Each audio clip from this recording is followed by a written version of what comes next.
Everyone, welcome to పుల్మెరాస్ kitchen. ఈరోజు నేను మీకు చాలా simple and tasty puri Bombay chutney చేసి చూపిస్తున్నానండి. ఇందుకు కావాల్సినవి ఫస్ట్ ఆలు, బీన్స్, క్యారెట్, బఠానీ, ఆనియన్. నేను బీన్స్, క్యారెట్ అన్నీ కూడా ఇలా ఈ సైజులో సన్నగా కట్ చేసి పెట్టుకున్నానండి. నెక్స్ట్ నేను కుక్కర్లో కొద్దిగా 1 స్పూను ఆయిల్ వేసుకున్నాను. ఆయిల్ హీట్ అయ్యాక ఇందులోకి ఆవాలు, జీలకర్ర, అలాగే ఇందాక మనం కట్ చేసి పెట్టుకున్నదాన్ని కూడా వేసేసుకోవాలి.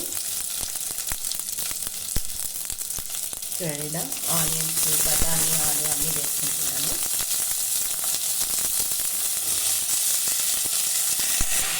చూడండి, ఇలా వెజిటేబుల్స్ అన్నీ కూడా యాడ్ చేశాక 1 గ్లాస్ వాటర్ వేసుకోవాలి.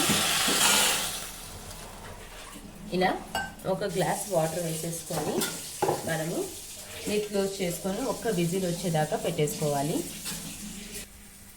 నెక్స్ట్ నేను పూరీకి డగ్ ఎలా కలుపుకోవాలో చేసి చూపిస్తున్నానండి. ఫస్ట్ ఇది తెల్ల గోధుమ పిండి అండి, వైట్ గోధుమ పిండి. వైట్ గోధుమ పిండితో పూరీ చాలా బాగుంటుంది. అలాగే ఇందులోకి సరిపడంత సాల్ట్,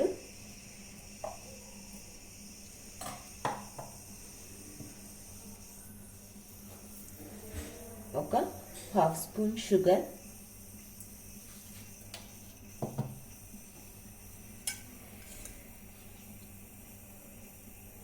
2 స్పూన్స్ ఆయిల్ అండి. ఇవన్నీ వేసేసి బాగా కలుపుకోవాలి.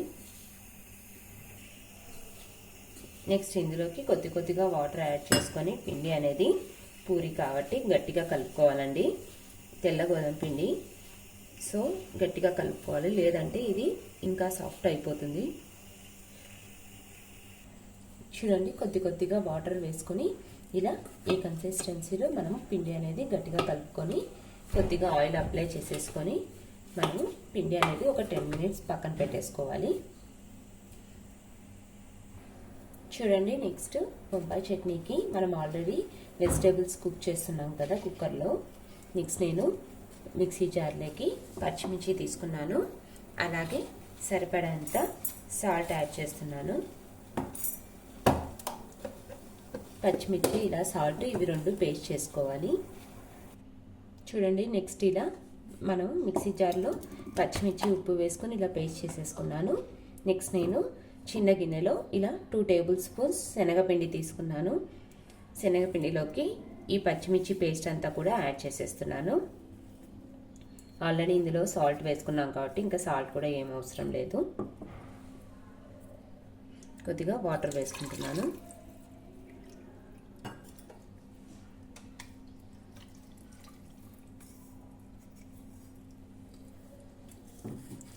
ఇలా ఈ శనగపిండి వాటర్తో ఉండలు లేకుండా కలిపేసుకోవాలండి.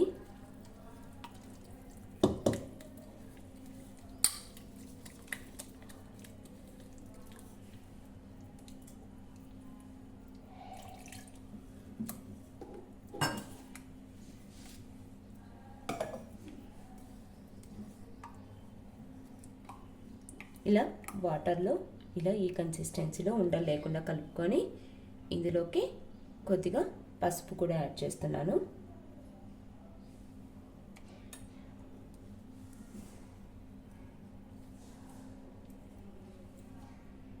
చూడండి, ఆల్రెడీ నేను కుక్కర్లో ఇలా వెజీస్ అన్నీ కూడా 1 విజిల్ వచ్చేదాకా కుక్ చేసుకున్నాను.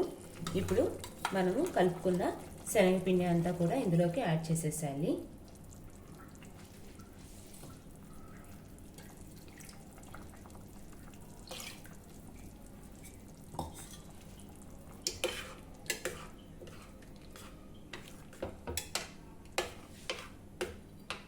ఇలా యాడ్ చేసేసాక మనము లో ఫ్లేమ్లో ఒక 10 మినిట్స్ కుక్ చేసుకోవాలి.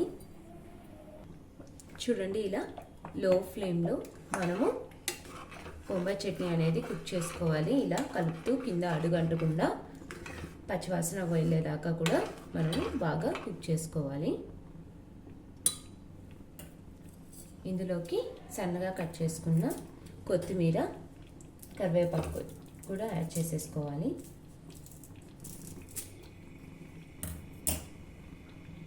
చూడండి ఇలా మనము 15 మినిట్స్ అనేది లో ఫ్లేమ్లో ఇలా బాగా కుక్ చేసుకున్నాము. నెక్స్ట్ స్టవ్ ఆఫ్ చేసేసాక ఇందులోకి ఒక హాఫ్ లెమన్ అనేది పిండేసుకోవాలండి.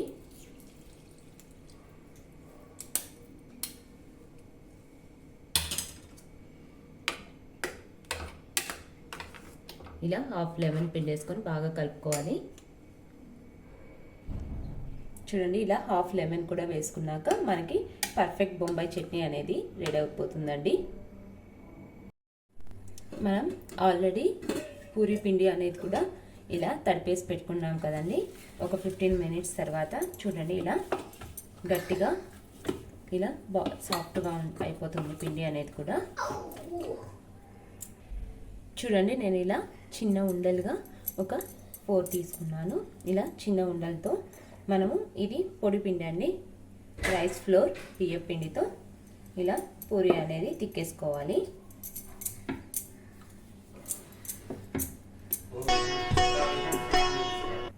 చూడండి ఇలా ఎడ్జెస్ అంతా కూడా ప్రెస్ చేసుకుంటూ ఇలా రౌండ్ షేప్లో పూరి అన్ని కూడా ఇలా తిక్కేసుకోవాలి. చూడండి నెక్స్ట్ నేను ఇలా డీప్ ఫ్రైకి ఆయిల్ పెట్టుకున్నానండి. ఆయిల్ హీట్ అయ్యాక ఇందాక మనం ఆల్రెడీ ఇలా రౌండ్ షేప్లో పూరీస్ అనేది కాల్చుకున్నాం కదా, ఇలా తిక్కేసుకున్న తర్వాత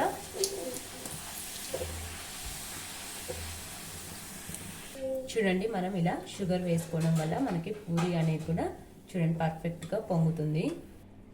అంతే అండి, చాలా సింపుల్ అండ్ ఈజీ. మనకి ఒక 20 మినిట్స్లో మనకు బ్రేక్ఫాస్ట్ అనేది రెడీ అయిపోతుంది. బొంబాయి చట్నీ అండ్ పూరి అనేది రెడీ అవుతుంది. మీరు కూడా ట్రై చేయండి, చాలా టేస్టీగా ఉంటుంది. నా ఛానల్ మీకు నచ్చినట్టయితే లైక్ చేయండి, షేర్ చేయండి, సబ్స్క్రైబ్ చేయండి. Bye bye.